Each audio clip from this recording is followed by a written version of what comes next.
பல்கலை சமுதாய வானொலி நேயர்கள் அனைவருக்கும் வணக்கங்கள். இனி நம் வானொலியில் வாரந்தோறும் புதன்கிழமை கயலுடன் கவிதை உலா நிகழ்ச்சியை கேட்டு ரசிக்கலாம் நேயர்களே.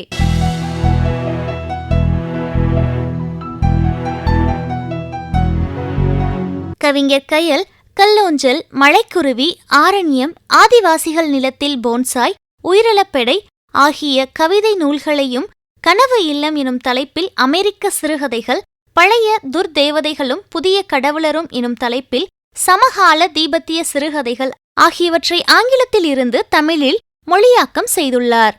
தொடர்ந்து இணைய இதழ்களில் கவிதைகள், சிறுகதைகள், மொழிபெயர்ப்பு கட்டுரைகள், கதைகள் ஆகியவற்றை மொழியாக்கம் செய்து வருகிறார். வணிகவியல், வணிக மேலாண்மையியல் ஆகிய 2 துறைகளில் முனைவர் பட்டம் பெற்றுள்ள கயல் வேலூரில் உள்ள முத்துரங்கம் அரசு கலைக்கல்லூரியில் வணிகவியல் துறை உதவி பேராசிரியராக தற்போது பணியாற்றி வருகிறார். வாங்க நேயர்களே, கவிஞர் கயல் அவர்கள் வழங்கும் கவிதை உலா நிகழ்ச்சியை கேட்டு மகிழலாம். வணக்கம் நேயர்களே.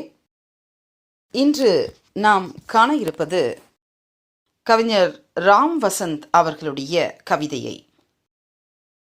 காஞ்சிபுரம் அருகே ஒரு விவசாய குடும்பத்தில் இருந்து சமூக பொருளாதார நிர்பந்தங்களால் புலம்பெயர்ந்து இன்று வெற்றிகரமான ஒரு வணிக நிறுவனத்தின் உரிமையாளராகி இருப்பவர் ராம் வசந்த். கவிதை மற்றும் இலக்கியத்திற்கான பின்புலம் ஏதும் அற்றபோதும் மார்க்ஸ் மீதும் கம்பன் மீதும் தீரா காதல் கொண்டவர். நினைவில் மட்டுமே எஞ்சி நிற்கும் நிலத்தின் நினைவுகளும், 10 வயதின் அத்தனை பரவசங்களையும், பிரிந்து போன உறவின் ஏக்கங்களையும் ஈரம் காயாமல் வாசிப்பவருக்கு கடத்தவல்ல பல கவிதைகளை எழுதியுள்ளார். அவற்றில் சில ஆனந்த விகடன், குங்குமம், கணையாழி, மணல் வீடு, திணை, காக்கை சிறகினிலே ஆகிய பத்திரிகைகளில் வெளிவந்துள்ளன. இளைஞர்களுக்கு உத்வேகமும் ஊக்கமும் அளிக்கக்கூடிய தொடர் ஒன்றும் இவரது வெற்றிப்பாதை மற்றும் சந்தித்த சவால்களின் அடிப்படையில் ஃபேஸ்புக் வழியே வெளிவருகிறது. இவருடைய கவிதை ஒன்றை வாசிக்கிறேன், கேளுங்கள் நேயர்களே. என் கதை நடந்த களம் அழைப்பு மணி வைத்த வீடுகளில், நேர்த்தியாய் நிர்மாணித்த சாலைகளில், கண்ணாடி கட்டிடக்கலை நகரங்களில், 500க்கு 490 வேண்டும் பள்ளிகளில் நடந்ததில்லை மகனே. குழந்தை வேண்டுமா, மனைவி வேண்டுமா? இடரான பிரசவத்தில் மருத்துவச்சி 2இல் 1 கேட்க, 2மே என அவள் பாதம் பற்றி அழுதவன் உன் பாட்டன். காய்ந்த நிலத்து கருவேல முட்கள் கால் கிழிக்க, இடுப்பில் நானும் தலையில் சுள்ளி கட்டுமாய் நடந்த பச்சை உடம்புக்காரி உன் ஆய்ச்சி. 6ஆம் வகுப்பு சிறுமி 1ஆம் வகுப்பு தம்பியை கரமாற்றி ஏந்தி கடந்த தூரம் போக வர 12 மைல். எந்த நீர்நிலைகளும் வழியில் இருந்ததில்லை உன் அத்தையின் வறண்ட நாட்களை நனைக்க. நேர்ந்த விபத்தொன்றின் சிகிச்சை பொழுதுகளில் நான் அரற்றிய வலிகள் முரடன் என பெயரெடுத்த உன் பெரியப்பன் கண்களில்தான் அன்று வழிந்து கொண்டிருந்தன. என்னோடு சண்டையிட்ட பின்னும் இன்னும் ஊரில் அண்ணன் பேரையே எழுதுங்க, அழைப்பிதழ் தருபவர்களிடம் சொல்லுகிறானாம் உன் சித்தப்பன். நாங்கள் புழங்கிய வெளிகளில் பெரிதாய் சொல்ல ஏதுமில்லை மகனே. சிறிய மூளையும் பெரிய இதயமும் கொண்ட மனித பிறவிகள் கடைசியாய் அங்குதான் வசித்திருந்தார்கள் என்று முடிகிறது இந்த கவிதை. இந்த கவிதை முதலில் இப்படி தொடங்குகிறது. என் கதை நடந்த களம் என்று சொல்கிறது. அப்படி என்றால் இது இயல்பான ஒரு காலத்தில் நடக்கவில்லை, இது இப்பொழுது இல்லை, முன்பு எப்பொழுதோ நடந்தது என்பதை நமக்கு இது உடனடியாக சொல்லிவிடுகிறது. அந்த கதை நடந்தபோது அது எப்படி இருந்தது என்றால், அந்த காலத்தில் அழைப்பு மணி வைத்த வீடுகளில் நடந்தது இல்லை. அப்படி என்றால் அழைப்பு மணி வைத்த வீடு என்றால் நமக்கு தெளிவாக புரிந்து விடுகிறது. அந்த காலத்து வீடு, யாராவது வீட்டுக்கு வர வேண்டும் என்றால் அழைப்பு மணியை அழுத்தி கேட்டு அனுமதி பெற்று உள்ளே வருகிற வீடு இல்லை. அது கிராமத்து வீடுகளில் அக்கம் பக்கத்தினர் எப்போது வேண்டுமானாலும் யார் வேண்டுமானாலும் உள்ளே வந்து போவார்கள். அமர வைத்து நீர் அருந்துகிறீர்களா, மோர் அருந்துகிறீர்களா என்று கேட்பார்கள், யார் வந்தாலும் போனாலுமே. அதைத்தான் இந்த வரி சொல்கிறது. அழைப்பு மணி வைத்த வீடுகளில் நடந்த களம் இல்லை, நேர்த்தியாய் நிர்மாணித்த சாலைகளில் நாம் இப்பொழுதெல்லாம் பயணிக்கிறோம், அதற்கான கட்டணத்தையும் செலுத்துகிறோம். அப்படியான ஒரு களம் கிடையாது. அடுத்ததாக கண்ணாடி கட்டிடக்கலை நகரங்களில். கண்ணாடி கட்டிடக்கலை நகரங்கள் என்றால் இந்த பெரிய பெரிய உயரமான அடுக்கு மாளிகைகளை பார்த்தால் கண்ணாடி கட்டிடங்களாக அவை தெரியும். வெளியே கண்ணாடிகள் இருக்கும்.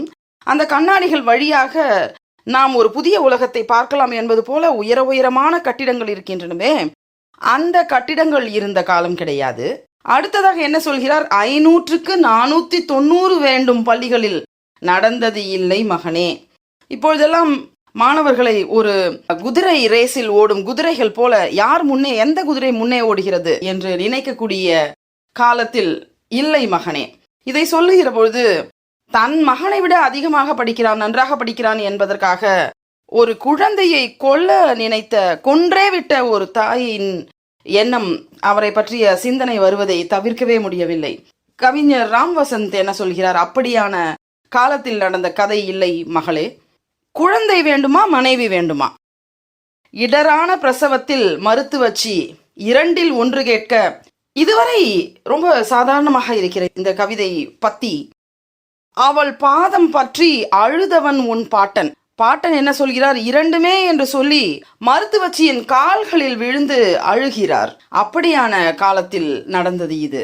காய்ந்த நிலத்து கருவேல முட்கள் கால் கிழிக்க, இடுப்பில் நானும் தலையில் சுள்ளி கட்டுமாய் நடந்த பச்சை உடம்புக்காரி உன் ஆய்ச்சி. குழந்தை பெற்று சிறிய குழந்தையாக இடுப்பில் வைத்து கொண்டு தலையில் சுள்ளிக்கட்டுகளை சுமந்து கொண்டு நடக்கிற பச்சை உடம்புக்காரி. பச்சை உடம்புக்காரி என்பது அப்போதுதான் சில நாட்கள் தான் ஆகியிருக்கின்றன பிரசவம் முடிந்து. ஆனாலும் வயல் வேலைக்கு சென்று விடுகிறார் தாய். அப்படிப்பட்ட சூழலில் இருக்கிற காலகட்டம். 6ஆம் வகுப்பு சிறுமி 1ஆம் வகுப்பு தம்பியை கரம் மாற்றி ஏந்தி கடந்த தூரம் போக வர 12 மைல். 6ஆம் வகுப்பு சிறுமி அவளே தாயாக 1ஆம் வகுப்பு தம்பியை கரம் மாற்றி என்ற சொல்லை பாருங்களேன். கரம் மாற்றி என்றால் இந்த கை வலிக்கும் போது அந்த கையில் வைத்துக் கொள்வது, அந்த கையில் வலிக்கும் போது இந்த கையில் வைத்துக் கொள்வது என்று ஒவ்வொரு கரமாக மாற்றி மாற்றி அவள் கடந்த தூரம் எத்தனை என்றால் 12 மைல் இப்படியாக நடக்கிறாள். அவளும் ஒரு சிறுமிதான், 6ஆம் வகுப்பு படிக்கிற சிறுமி. 1ஆம் வகுப்பு தம்பியை, அப்படி என்றால் என்ன அர்த்தம் என்றால் 6ஆம் வகுப்பு படிக்கிற அந்த சிறுமியும் 1ஆம் வகுப்பு படிக்கிற அந்த தம்பியும் ஒரே பள்ளியில் படிக்கிறார்கள். அவனை அழைத்து செல்ல ஆள் யாரும் இல்லை. ஏனென்றால் அம்மாதான் வயல் வேலைக்கு போய்விட்டாள், அப்பா வேற எங்காவது பணியில் இருப்பார். ஆக இந்த குழந்தை அந்த குழந்தையை தூக்கி சுமந்து கொண்டு செல்கிறது. அதற்கு பிறகு என்ன சொல்கிறார் என்றால், எந்த நீர்நிலைகளும் வழியில் இருந்ததில்லை, உன் அத்தையின் நா வறண்ட நாட்களை நனைக்க. இப்படி பயணம் போகிற அந்த 2 குழந்தைகள் நெடுந்தூரம் நடந்து போகிறார்கள். வழியில் எங்கேயுமே குடிப்பதற்கு நீர்நிலையே இல்லை. அந்த அத்தையின் நா வறண்டு போய்விட்டது. இதை சொல்லுகிறவர் அந்த குழந்தையிடம் சொல்கிறார், மா, உன்னுடைய அத்தை என்னை அப்படியெல்லாம் தூக்கி சுமந்து பள்ளிக்கு கொண்டு சென்றால் உன்னுடைய அத்தையின் நா வறண்டு போய் கிடந்த நாட்கள் எத்தனையோ என்று சொல்கிறார். அதற்கு அடுத்த பத்தி, நேர்ந்த விபத்தொன்றின் சிகிச்சை பொழுதுகளில் நான் அரற்றிய வலிகள். இவருக்கு ஏதோ விபத்து நடந்திருக்கிறது, அதில் சிகிச்சை மேற்கொள்ளப்பட்டு வருகிறது. அப்போது இவர் அலறுகிறார் வலியில். அந்த வலியை எல்லாம் முரடன் என பெயர் எடுத்த உன் பெரியப்பன் கண்களில் தான் வழிந்து கொண்டிருக்கின்றன. வலியில் இவர் அழும்போது, அரற்றும் போது அதற்கு கண்ணீர் விடுவது யார் என்றால், ஊரெல்லாம் முரடன் என்று பெயர் எடுத்த உன்னுடைய பெரியப்பன் தான் அழுது கொண்டிருந்தான் என்று சொல்கிறார். அடுத்த பத்தி பாருங்கள், எவ்வளவு அழகான இந்த பத்தி. என்னோடு சண்டையிட்ட பின்னும் இன்னும் ஊரில் அண்ணன் பெயரையே எழுதுங்க. அழைப்பிதழ் தருபவர்களிடம் சொல்லுகிறானாம் உன் சித்தப்பன். எத்தனை சண்டை இருக்கட்டுமே, உறவை விட்டு போய்விடுமா என்ன, அண்ணன் பேரை எழுதுங்க என்று அழைப்பிதழ் தருபவர்களிடம் எல்லாம் சொல்லுகிறாராம் உன்னுடைய சித்தப்பன் என்றெல்லாம் சொல்லிக்கொண்டே வருது. இறுதி பத்தியில் சொல்கிறார், நாங்கள் புழங்கிய வெளிகளில் பெரிதாய் சொல்ல ஏதுமில்லை மகனே. அப்போது இருந்த காலகட்டத்தில் பெருசா சொல்றதுக்கெல்லாம் எதுவும் இல்லை. என்பது போல பெரிதாய் சொல்ல ஏதுமில்லை மகனே. சிறிய மூளையும் பெரிய இதயமும் கொண்ட மனித பிறவிகள் கடைசியாய் அங்குதான் வசித்திருந்தார்கள். இந்த சிறிய மூளை என்று சொல்லும் போதே பெரிய இதயம் ஒட்டி கொள்கிறது. அதனோடு அறிவுக்கும் அன்புக்கும் சம்பந்தம் என்பது வெகு குறைவு அல்லது இல்லவே இல்லை. எவ்வளவுக்கு எவ்வளவு அறிவு வேலை செய்கிறதோ அவ்வளவுக்கு அவ்வளவு உணர்ச்சியும் அன்பும் குறைந்து விடுகிறது. ஏன் ஏன் ஏன் என்ற கேள்வி எழுகிற பொழுதே அன்பு அங்கு குறைந்து விடுகிறது. மனித பிறவிகள், சிறிய மூளையும் பெரிய இதயமும் கொண்ட மனித பிறவிகள் கடைசியாய் அங்குதான் வசித்திருந்தார்கள். கடைசியாய் என்று சொல்கிறார். அப்படி என்றால் இன்று மறுபடியும் முதலில் இருந்து இந்த கவிதையை வாசித்து பார்க்க வேண்டும். அழைப்பு மணி வைத்த வீடுகள் இப்போது வந்துவிட்டன. நேர்த்தியாய் நிர்மாணித்த சாலைகள் இப்போது இருக்கின்றன. கண்ணாடி கட்டிடக்கலை நகரங்கள் இருக்கின்றன. 500க்கு 490 மார்க் வேண்டும் பள்ளிகள் இருக்கின்றன. அனைத்தும் இருக்கின்றன. ஆனால் இன்று பெரிய இதயம் படித்த மனித பிறவிகள் இல்லையே என்று விசனத்துடன் ஏக்கத்துடன் ஒரு கேள்வியை நம் முன் வைக்கிறார் கவிஞர் ராம் வசந்த். இன்னொரு அற்புதமான கவிதையோடு அடுத்த வாரம் உங்களை சந்திக்கிறேன் நேயர்களே. நன்றி, வணக்கம்.